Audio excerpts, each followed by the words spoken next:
Here for our next one, we're just going to grab our bugman's glow, and essentially what we're looking to do is just get some of the details. We're going to come up and do like the underside of the wings in through here, and just anything else that you want to do that's sort of like a fleshy color, potentially on any of the models. But we're essentially just looking to fill in between all the little like wing bits, and then we're going to come back through here and do a wash afterwards. So we'll go ahead and kind of pick out some of that detail.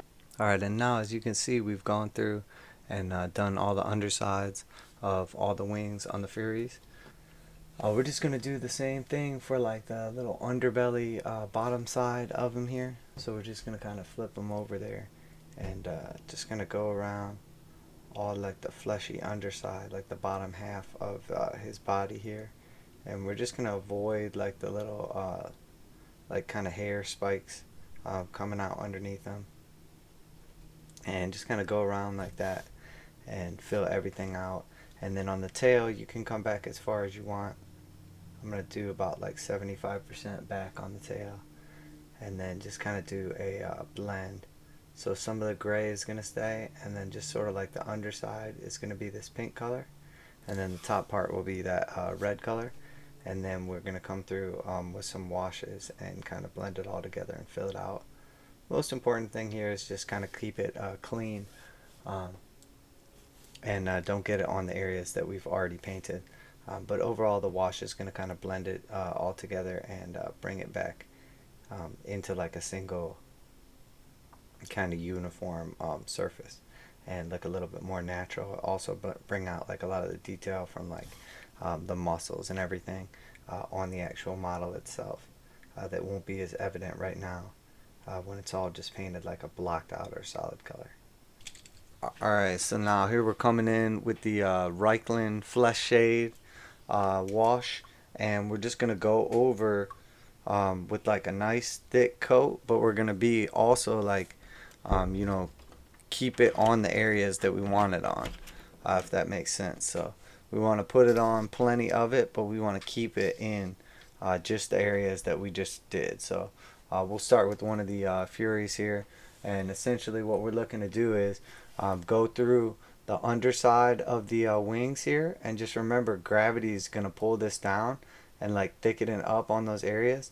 And it's okay if it gets on the gray that's here, but again, we don't want it just getting all over like the whole model, because we're not planning on putting it all over the whole model.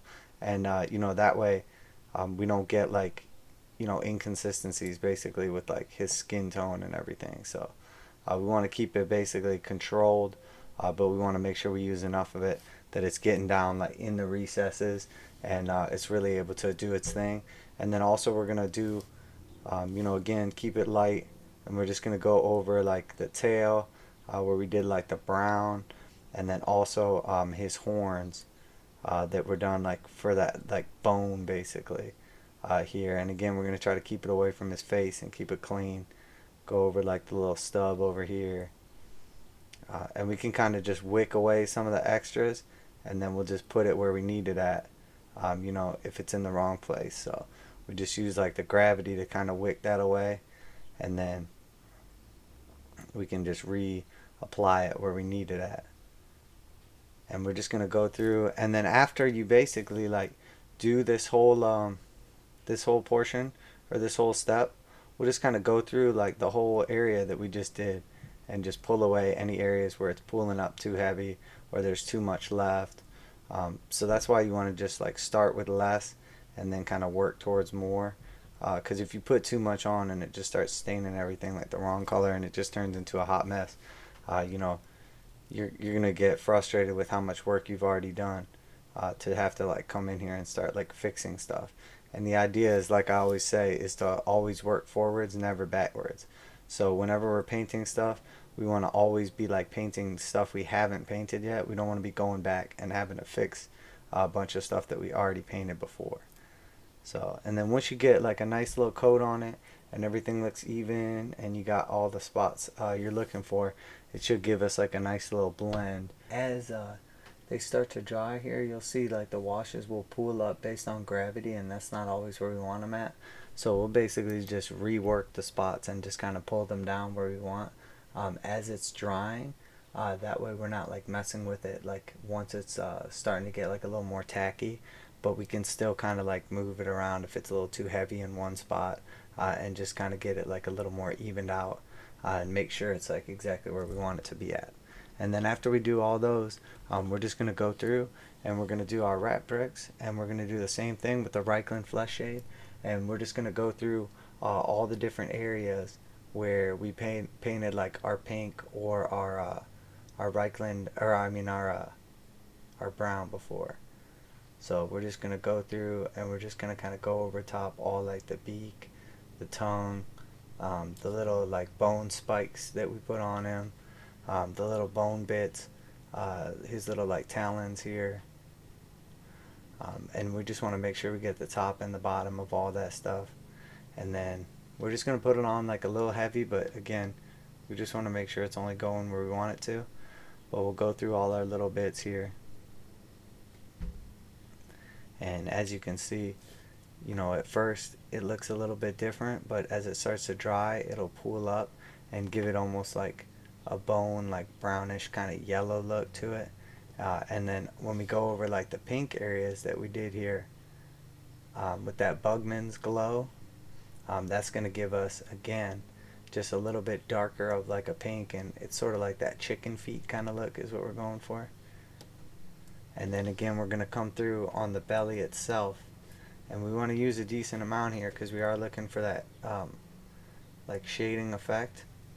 But the problem is that gravity is going to pull it down towards the actual belly of the beast, and that's not necessarily going to be the darkest portion of the model. We want it more in the recesses, but not necessarily like pulled all the way to the bottom like how gravity is going to pull it. So as you can see, we kind of get it where everything needs to be and keep like an overall clean look, and then we let the wash kind of go down into the cracks, and then if we get a little too much, we can kind of just pull it back up and even that out a little bit. But it's important after you do like one or two of them, you go back and then look at the ones you just did and make sure everything's drying how you want it to, because you have like a little bit of time after you put it on there to mess with it, and then after that, if you try to come back and mess with it, you know, it's going to mess with the paint because it's already like too far into the drying process. So alright, and there we go, a flock of chaos beasts, and you could easily call them done right there. They're definitely tabletop worthy and have some nice color and transitions and everything to them. You know, but I'm going to go back through and basically just do like some last highlights and everything, and just kind of brighten them up just a little bit, and then do just like a basic technique for the basing on them. Maybe just add a couple little skulls and kind of do like colored for the board itself. So but you'll see it just kind of gives us like picks out the details, kind of goes down in the shadow, like recesses some, but overall it's just going to kind of blend the model together. And then, you know, the attention is going to get drawn to your to the model's face, obviously, just because of like the little brightened little beard and everything there. So but yeah, we'll have just like a final completion video for him. But again, like that's our tabletop ready Beasts of Chaos, you know, in just a few steps, and overall like a solid quality of model for the amount of time and everything. And you know, we're just always working forward on them, never backwards, so that way you know, we get it done in a good amount of time and get a nice clean and crisp finish on them. So alright, Warhammer Man Studios, I'm signing out.